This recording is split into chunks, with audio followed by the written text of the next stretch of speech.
Welcome to the TryPod Live with Winny and Clarkey. Well, unfortunately, guys, if you didn't hear the news, Clarkey has quit not just this show, but all NRL content after that Titans game. So farewell to Clarkey. We appreciate everything he did this season.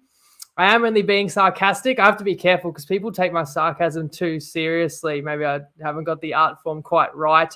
As you caught on the recap, Clarkey was actually up in Brisbane. We were fortunate enough to catch up together. Well, fortunate for me because we saw that historic Titans-Dolphins game in person, and one of us enjoyed it a bit more than the other, as you can imagine. And Clarkey was due to be home to do the pod with us tonight, but his flight has been delayed, so he's probably right above you if you live in Sydney right now. So I am going to barbecue alone, so bear with me as I am at the control panel while I try and give you all my thoughts. And I hope, as always, because we are truly live, that you can interact with me too and shoot your comments through. I'll do my best to bring you guys into it as well. But firstly, a bad 2 weeks for me on the punt.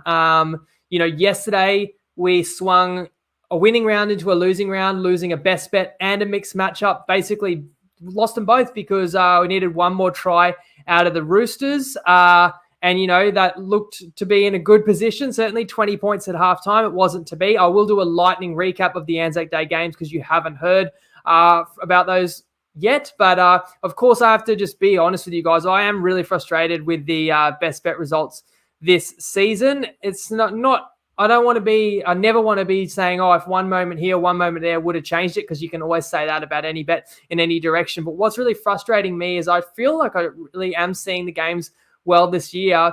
It's just a case of which plays I ultimately pick. I mean, last round, dived in on 3 games for best bets, had a winning side in the other 5 out of 5, but 1 and 2 on the ones I pick. Importantly about punting, and it's a rule for everybody, you will get frustrated. You will get really tough runs. There's no magic potion. I wish I could guarantee a winning spree. I can't. I'll always share what I think's the best bet and why. You decide for yourself. Of course, we always want to refine our method and basically just come up with the best opportunity we can to be successful, and hope that if we're finding decent plays, more will go our way than won't. So I'll share with you. I actually do like a lot of plays this week. So I've got 5 best bets to share with you momentarily. You decide which ones you like. If you're frustrated because you've been backing me, because you've agreed with them, then let me know in the comments, because this is a safe space. You can vent. I can take it. Funnily enough, the 5 best bets that I've got to share, I am on 5 away teams, not to give too much away. So someone asked, do I like Cronulla? That's not one of my 5 plays. Let me put the graphic up on the screen and run you through them really quickly. You can't see my face, but that's probably a good thing. I'm on the Knights plus 4.5 in the first half against Parramatta. I think that's a good, solid line. The agonizing losses for the Knights are piling up quickly. Am I worried the Knights will crack? At some point, maybe they will, but that's part of the reason to take first half. Ponga will start this week. Jacob Saifiti was back last round, so he's in again. RCG is a big out for Parramatta. Look, there's a reason Knights have had agonizing losses, because they've been tough this year. They've been fighting in every game, and I don't think there's a huge gap between these sides. Then I'm taking South at $1.80 on Ladbrokes and Neds, straight up to beat Brisbane. South left it late last week, but it's still impressive, and it was a deserved victory over Penrith. And they've got room to improve because Totola comes back into the team, and the big thing is for Brisbane missing Haas. I think the Rabbitohs middles win the yardage battle here, and while both sides have star power, you can't stop Souths if they get ascendancy with their forwards. And then I'm going the Titans, the try handicap plus 1.5 tries, $1.80 Toppy and 365. They are away to Manly. I want to take them after their most embarrassing, obviously, game, but really fortnight that you could have, having nearly 30 points straight put on them in both games. If they've got any heart whatsoever, this is the week to show it. And the beauty of playing Manly this week is I think they would be insane if Tom Trbojevic suits up. And if he did, then he still won't be 100%. Then I'm going Roosters minus 5.5. I just backed that on Dabble, $1.85. Best price, $1.86. So you could copy me Dabble or just grab it on Better. They're in New Zealand. Look, the poor Warriors ranks are getting thin. I'll touch on the Anzac clashes in a minute, but I know the Warriors covered, the Roosters did not, but I think East are in a much stronger position heading into this trip and should get it done. And finally, the Bulldogs plus 4.5 alt line on Top Sport against St. George. as much as the Dragons surprised and impressed me yesterday, that's now 3 in a row they probably should have won. Yesterday was close to their biggest game of the season. I want to fade St. George after such a massive game. And Canterbury have had 3 straight double-digit defeats. They come into this game as one where they actually have a fair chance. Could be ugly, Dragons versus Bulldogs, but I'll take the 4.5 start. So let me know what you guys make of those. Let's do a lightning reaction to Anzac Day as the comments coming through. Is it worse being a Titans supporter than Tigers supporter? That's a tough one. I wonder when they met in round 1, Titans won, so you'd have to say Tigers still worse. Lee says, surprise, Clarkey's still alive. He's still alive and kicking. He was even prepared to do the pod later tonight, but we gave him a night off. He's had a pretty long weekend. Luckily, he got to spend time with family. Hopefully make him realize that it's not all about footy. Footy's not life and death, because if it was, he might have been coming back in a casket. And Samuel says Warriors screwed for the next few games, so he would probably like my best bet as well. Luke says he agrees with me on Souths, but he is going on playing on the Dragons. So I appreciate your comments. Keep them coming through. As I talk about really quickly about Anzac Day, because we didn't touch on them because we did our recap on Monday. Roosters beat the Dragons 27-26. No good for my best bet, which was over 4.5 tries. Looked great when they had 20 on the board at halftime and another disallowed. You know what really rubs salt into the wounds for me with this one? The Roosters team total was 26.5. But with no Walker, I'm thinking, who's kicking? And I just had these visions of Teddy and how bad he is at goal kicking. I thought, well, if they're getting over that, they've got to score more than 4.5 tries. What happens? 4 tries. Swali kicks well, slots all 4 conversions, plus a penalty, plus a field goal, and they scored 27 points with only 4 tries. That's cruel, but they still should have got 5. Someone messaged me and sent me a screenshot that it was $1.19 at halftime to get over 4.5 tries. Anyway, credit to the Dragons because they were down 26-10 with like half an hour to go in this game.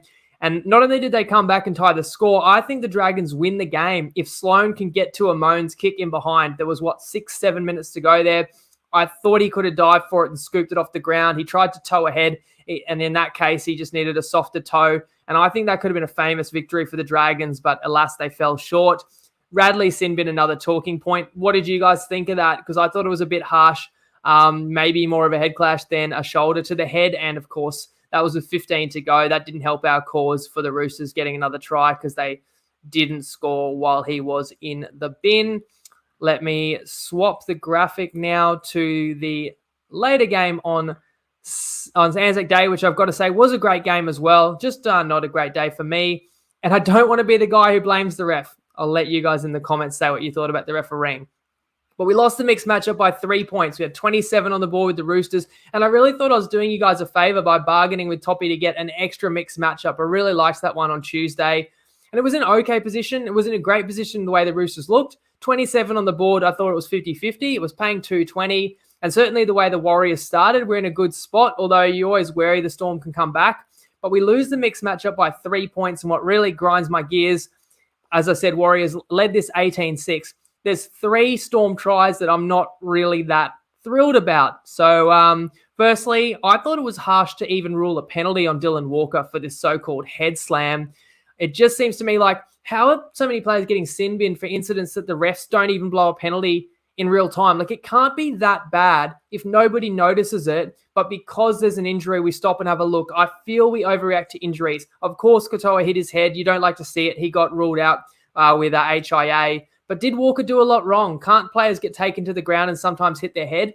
And also, can't it just be a penalty? Why do we always have to sin bin? It's so harsh. And Meaney scores in the final minute of Walker's sin bin. So that's 1 try for Melbourne that kind of went their way on a dubious call. Then the second Meaney try, are people going to tell me that that ball never hit Remus Smith's hands in the air? And we've got a bunker that gets the opportunity to look from every angle in slow motion and find out. And I know technically they check every try, but this one doesn't even get reviewed. It's like it's scored, it's awarded, and then they say try confirmed.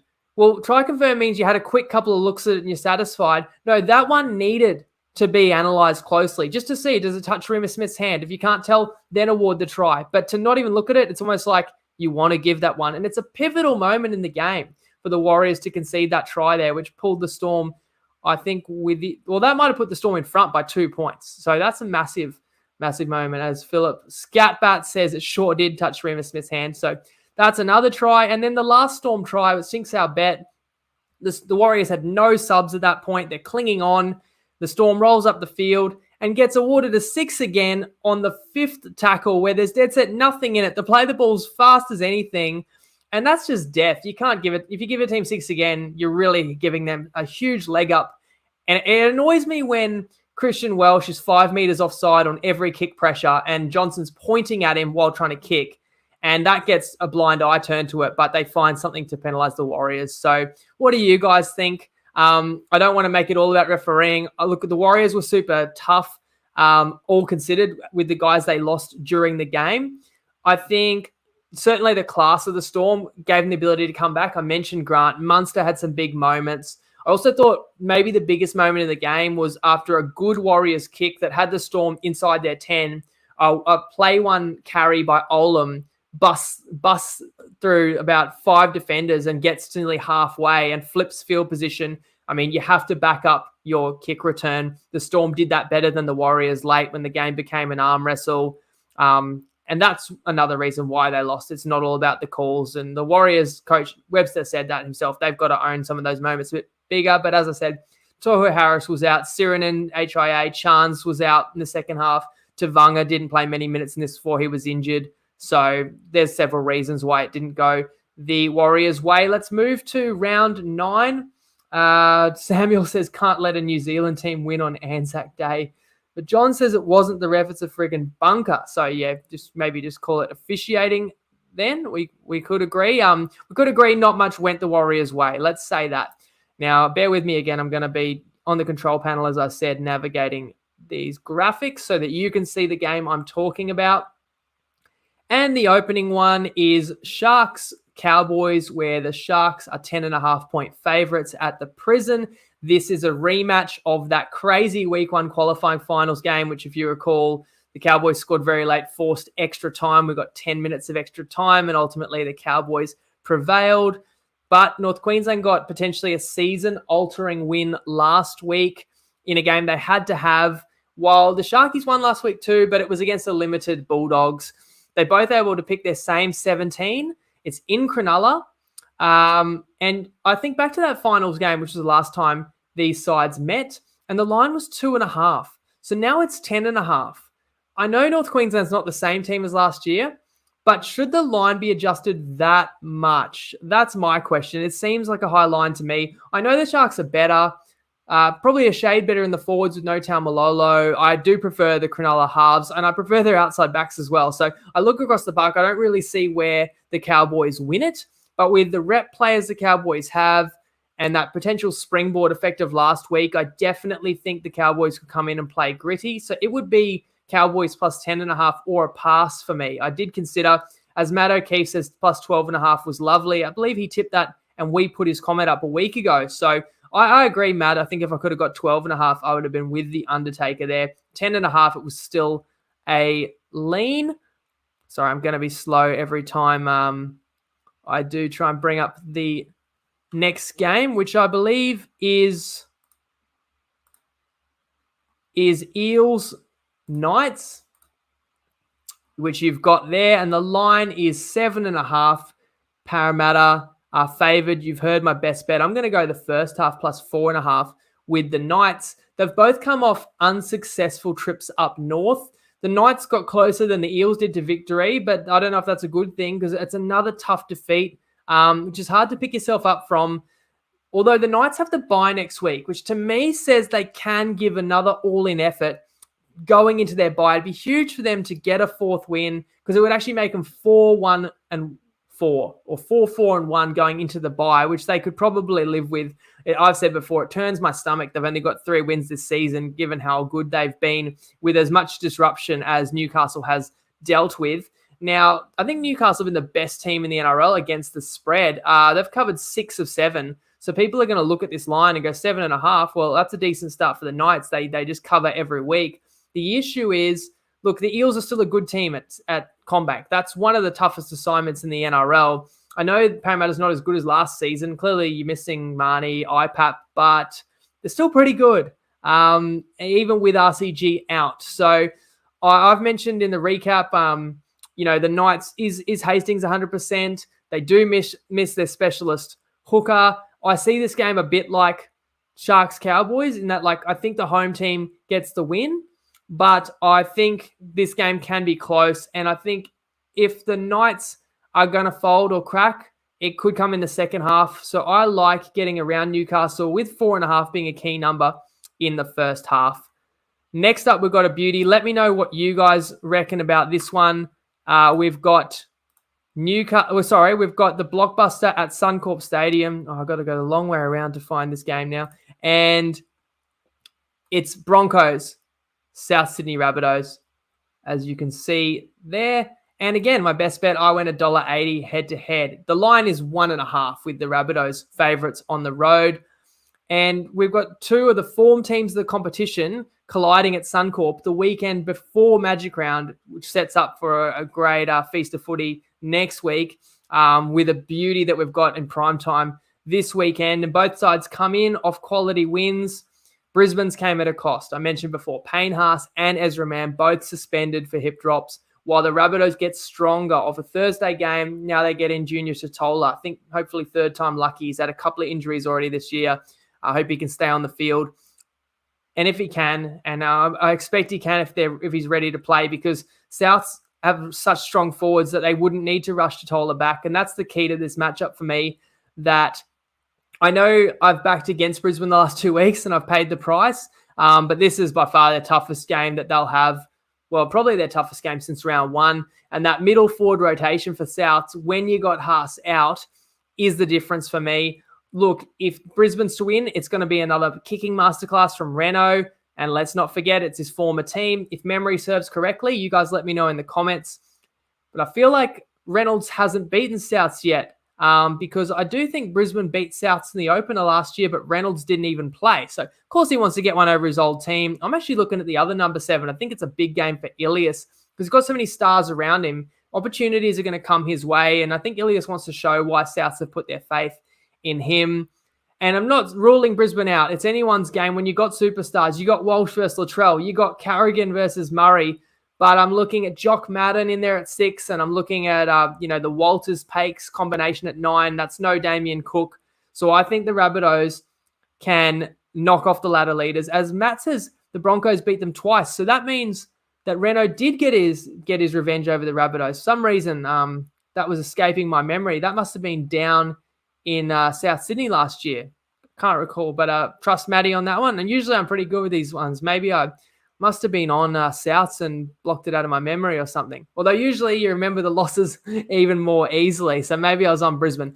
Anyway, that's the way I see this game. I'd love to know what you guys reckon, because Barney says that the Broncos are a bogey team for Souths. Whiten for first try scorer next year. I will talk on Whiten. I'd like to hear what you guys reckon, because that news has been confirmed. Barney confirms as well that Renault has beaten South. So there you go. That means he doesn't need to desperately beat him again. He's already got those bragging rights. Of course, this will be the game he always wants to win. I also want to win the better same game multi again. You guys know they sponsor the show this year and make this market possible, which is the one aspect that's been a shining light of 2023 and TryPod Live, because we've had only we've had 7 same gamers, but 1 was a refund. So 6 resulted for 3 wins, all $7 plus odds.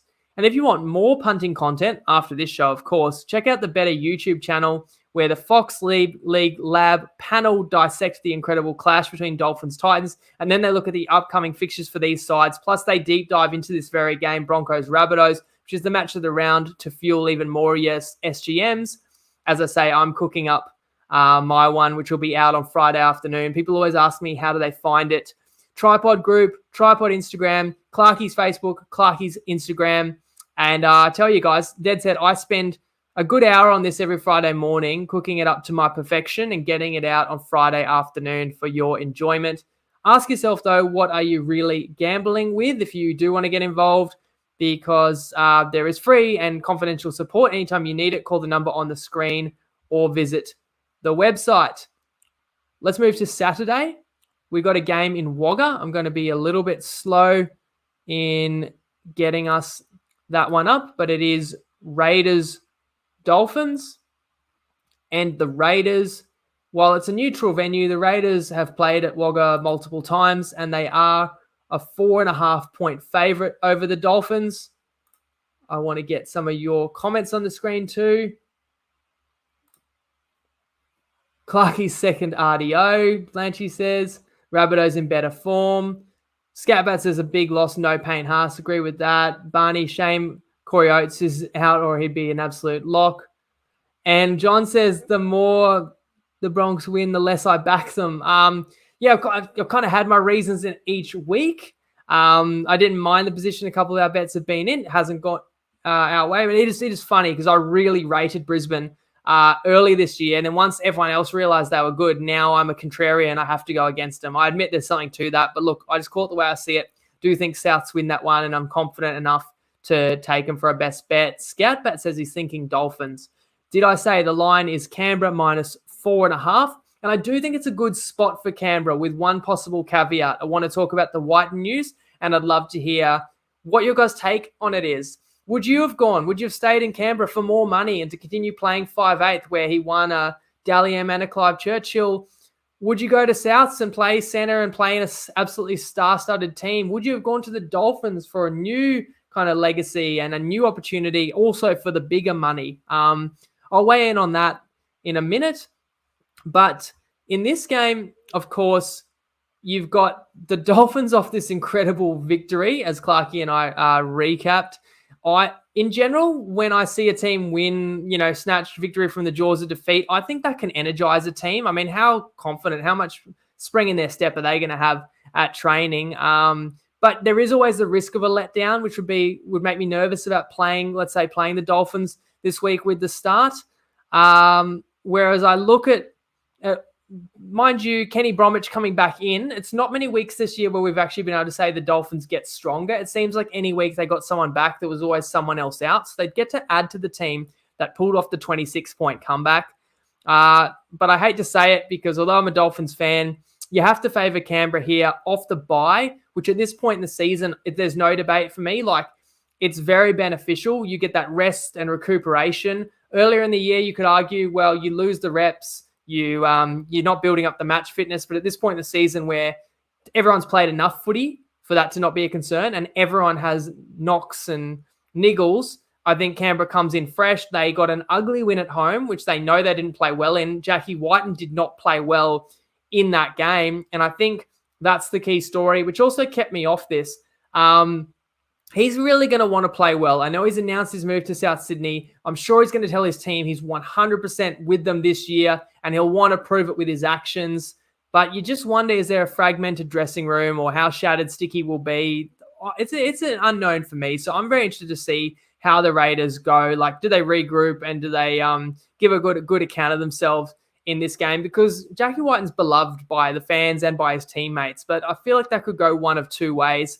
In this particular game, we can't forget how good Fogarty and Whiten did look together at the end of last year, because they haven't actually played too much footy together with Fogarty's missed a couple, Whiten's missed a couple.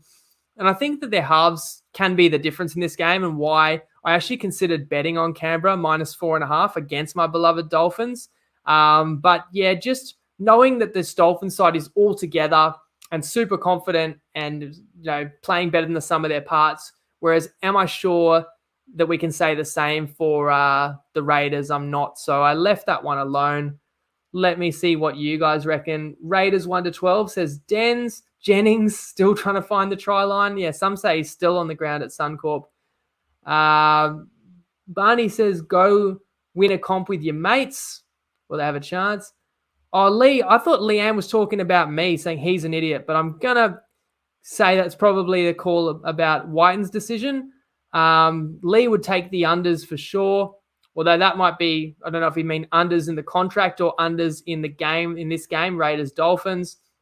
Barney, shame no one's getting past Brisbane in the next 3 to 5 years. Never biased from Barney. Keegan says, who wants to stay in Canberra and freeze their nuts off? That's a fair point. Lee says, Raiders at home will get the job done, but keep in mind that is in Wagga, but it's kind of like a second home. They take a game there each year. And Schneider makes the point that they let Reynolds go, saying, this is South Sydney, saying they didn't want to sign 30-plus players to long-term deals, and then did that with Whiten, and which is a fair point, to be honest. Mind you, I just think that it is, the Bunnies know their premiership window is right now, so I do understand the move from their perspective. I don't blame Whiten if he wants to take less and go play there. I just feel overall it's we're getting a case of the haves and the have-nots in the NRL, because the small clubs have to overpay to get stars. So your Gold Coast Titans have to pay above market to get a player like David Fafita when other clubs want him.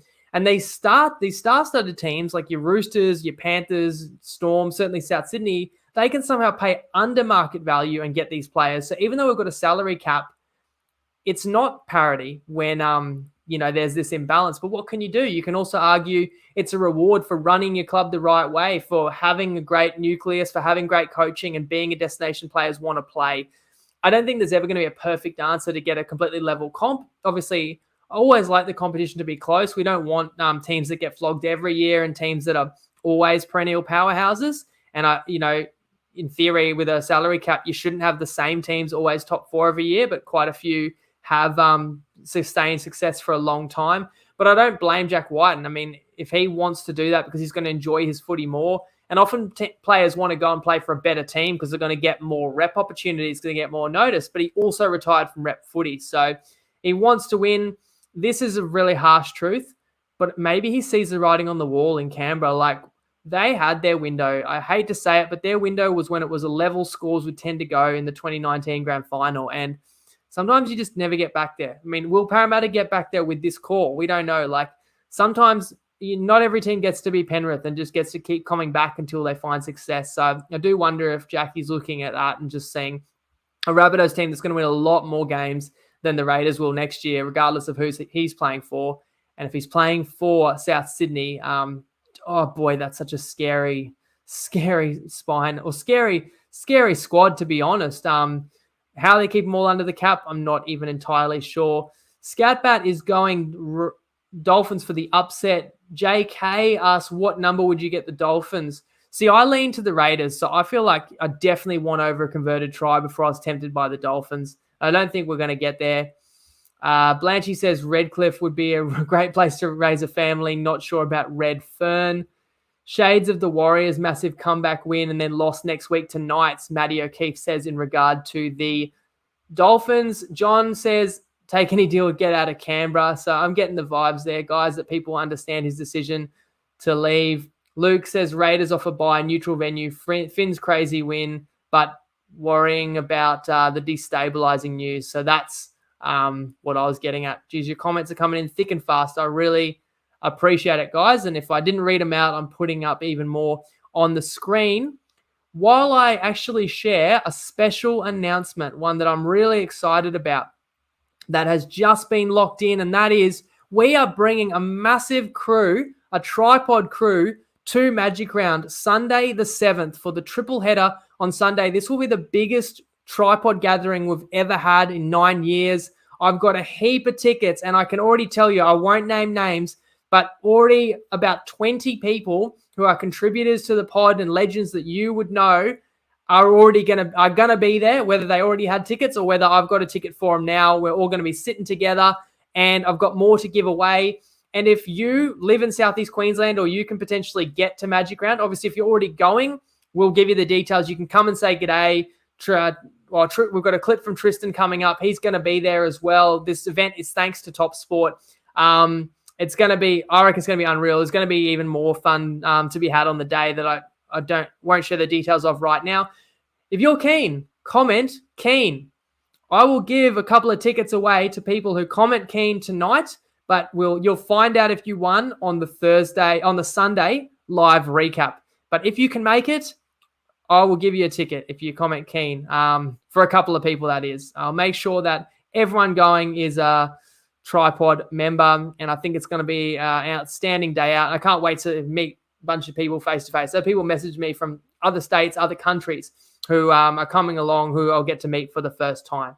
So can see some comments coming through. So guys, if you're watching on Sunday, people who have commented tonight will have a chance to win those tickets. And I'm going to be giving away quite a few in the next sort of 7 to 10 days, guys. So stay tuned in the TryPod group and on the page, because there'll be opportunities. We'll make sure every one of those tickets gets given out to TryPod family.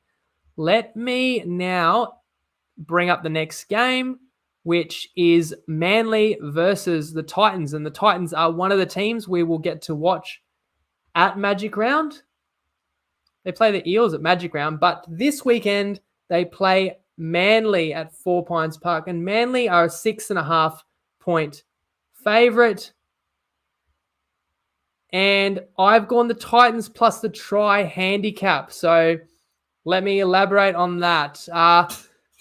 Manly, I mean, it's gross incompetence if Turbo plays in this one. You've seen him. He's borderline lame in these games. I know he's had moments. Thought he was pretty good against the Storm. But if you're a Manly fan, I mean, you guys tell me. I know the Undertaker is one. Your heart must be in your mouth watching him every play. He should never have gone back on in the second half of that Penrith game when they were down 30 and he needed needles for back spasms, had a hip pointer injury. What's the latest? Adductor. And maybe it flared up last week, so I'm not going to blame Manly for playing him last week because maybe he was fine, but things flared up in the game. And that's going to happen. It's still a worry. But even if they're 95% sure that Turbo's right for this one, you still don't play him. You back yourself to beat the Titans in this one at home because I'll tell you what I do know. Manly are 0 chance of beating Brisbane in Brisbane at Magic Round without Turbo. You have to make the decision that gives Turbo the best chance of playing in round 10. As Barney says, I'd save him for Magic Round, but Broncos put 38 zip on him with him in last year. And I remember last year he wasn't himself anyway in that game. So don't play him if he's not right because you're only risking your future and you've got nothing to gain short term. So it's sad to see, but I feel like this line is accounting for Turbo being in there. So I'm going to take the bet while I can before he gets announced out, which may not be till Friday. I know they've got KO Weeks, and that's a pretty handy replacement. That's exciting. And that's another reason to not rush Turbo back in. As for the Titans, they did trounce Manly last year. I don't read into that one because I was at the Top Sport Lounge for that one, and that was another outstanding day out thanks to Toppy. We'll never forget some of the try scorer bets we had. I know some of the boys who are watching now know exactly what I'm talking about. But look, that game was post-Jersey Gate, so Manly lost a lot of games at the end of last year. They probably can't even remember them all. So I don't know if there's strong, revenge factor in this one, but it's worth mentioning that the Titans did get the biscuits last time around. Look, I said it before. I'm not going to write off the Titans after last week. I know that what they're capable of in flashes, and sometimes your lowest point in the season brings out your most desperate performance. Look at, who was it? It was Manly themselves. Had 50 put on them by Penrith. The very next week, beat the Melbourne Storm. So I'm kind of looking for a response from the Titans. And I know that's risky because we've seen them fold like origami time and time again. But I think that's built into the market, all of those Titans failures and their inability to defend their line and their inability to stay in the grind for 80 minutes. So I think this is a larger line than what it should be. And I kind of wish I'd played the Tigers last week with the start against Manly. But I do respect Manly are an improved team this year. But I thought Turbo was closer to full fitness a week ago. Schuster was in last week. He's out again in this one. Believe Cooper Johns is the starting 5'8". Matt Keith says 44. What's 44? Is that how many points Titans put on Manly last game? Schneider says the Titans are awful. Matt also says glad we share best bets. I'm not sure Matty's best bet on this one. Oh, I think Matty did tip it for the same reasons and took plus 8.5. I'm taking plus 1.5 tries. Very similar bets. The way I see it is, if the Titans lose this game by 2 tries with Garrett kicking, it's probably a 10-point plus defeat. So with the line only available now at 7.5, I like the plus 1.5 try start. Oh, Matty's correcting me saying only 44 put on Manly by Penrith. It felt like 60. That's how bad they were. Plenty of people saying keen. So I want to get these tickets to the most loyal and the keenest TryPod members because I think, yeah, we're going to have a fantastic day at Magic Round.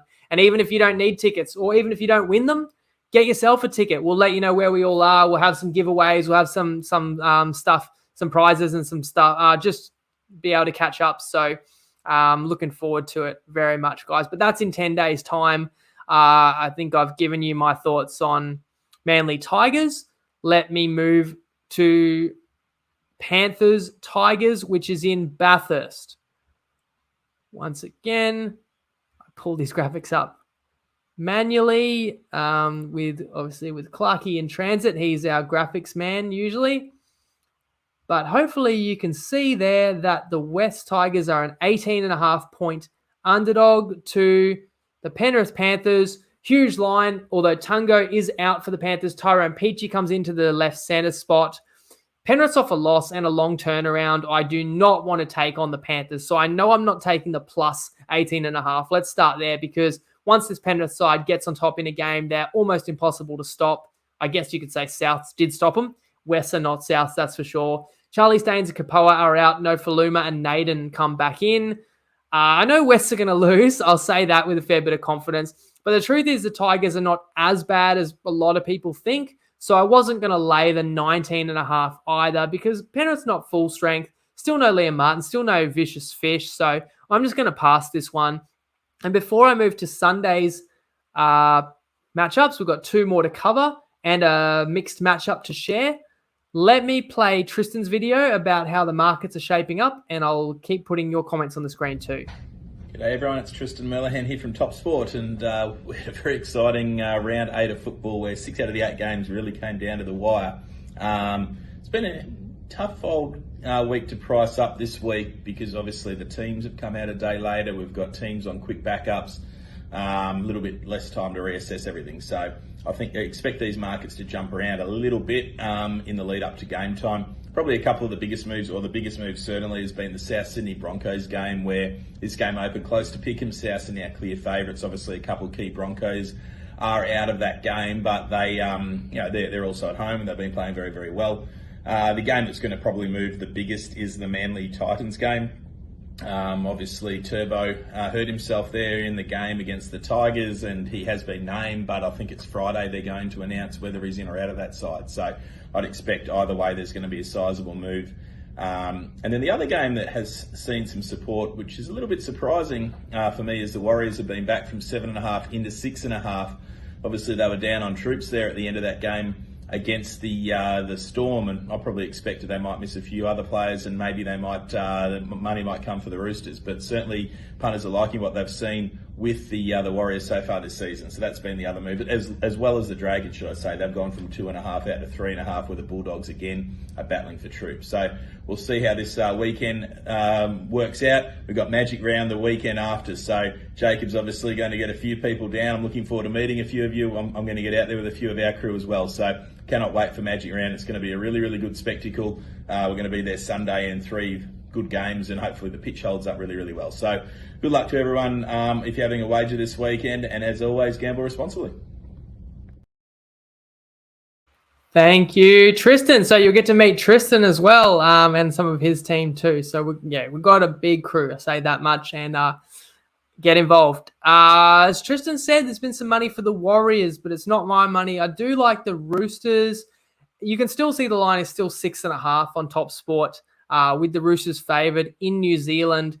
CNK, Jazz Tavanga, Toho Harris are all out. Tuapiki gets the start at fullback. Curran is the lock for the Warriors. Corey Allen will be on the wing for an injured Daniel Tupou for the Roosters. I'm looking at the Roosters, that they are still a really strong team on paper. And when you got Crichton and Tupanua, first games back under their belt on Tuesday, so they can only kind of go better.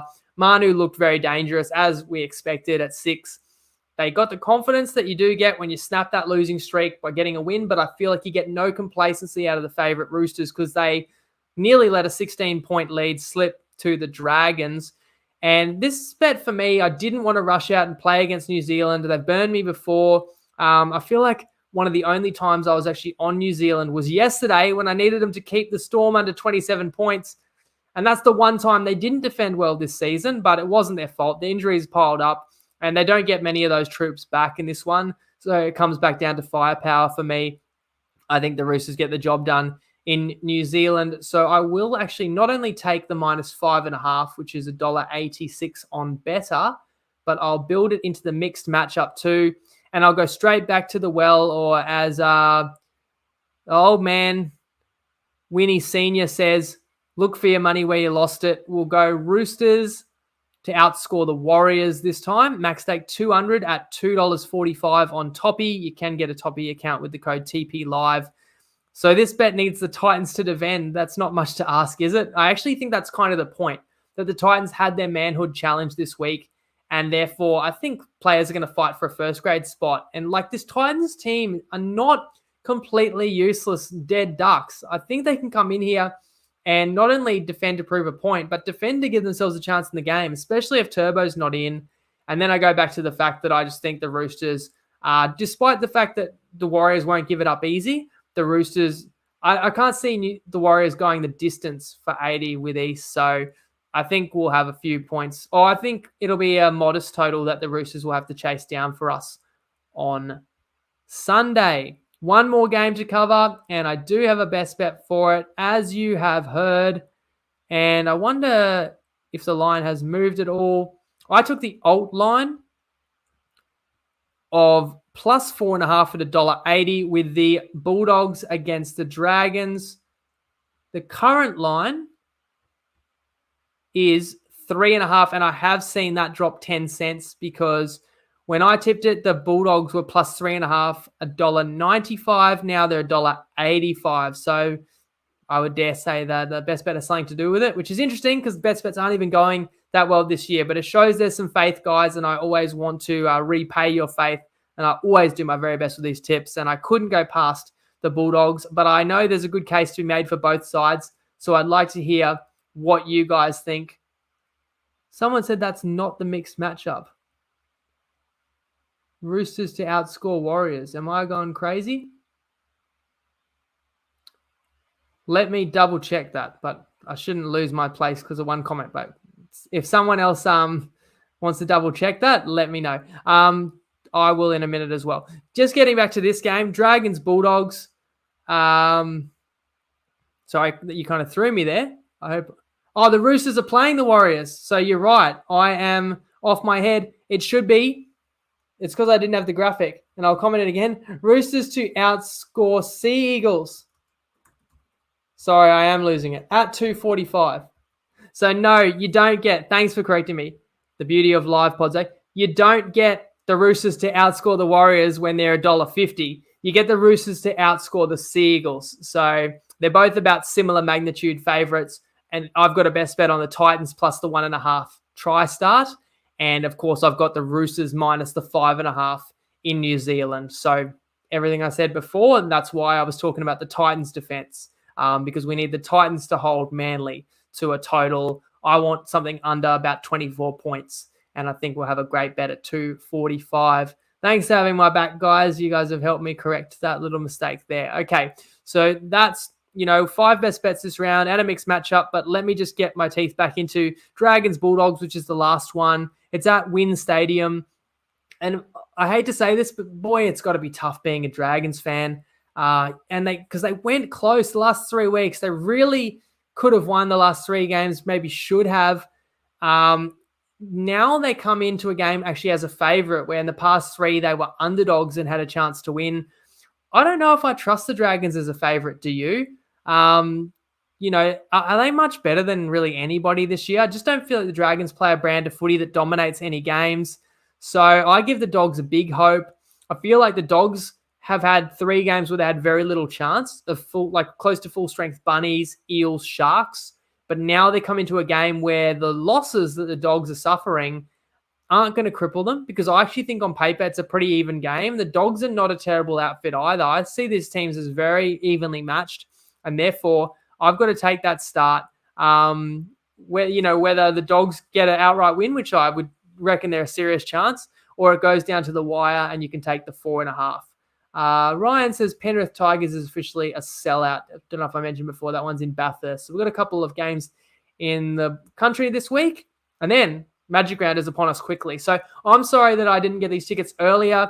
to help people out who might have come from further afield, but it's been a lot of work behind the scenes to get so many tickets to make this event come together. And I am excited that so many people that have reached out to who've contributed to the pod one way or another over the years, so many of them are keen and are coming along or told me I'm already there and can't wait to meet up and catch up. So that'll be great. Thank you to everyone who commented and tuned in tonight. If you're going to be on my bets, let me know. But if you're not, let me know if there's better bets out there. Otherwise, there's no take on Toppy. Try score a tip just because, as we said, Toppy, Clarkey's in transit. But you've got my 5 plays in a mixed matchup for your consideration. And we will be back. And I'll be joined by my partner, Clarkey. He'll be revitalized. He'll be back on deck on Sunday after full time to recap round 9. I hope you all have a great weekend and best of luck. Punt responsibly if you are backing any of these plays or your own. And as Schneider says, Lego.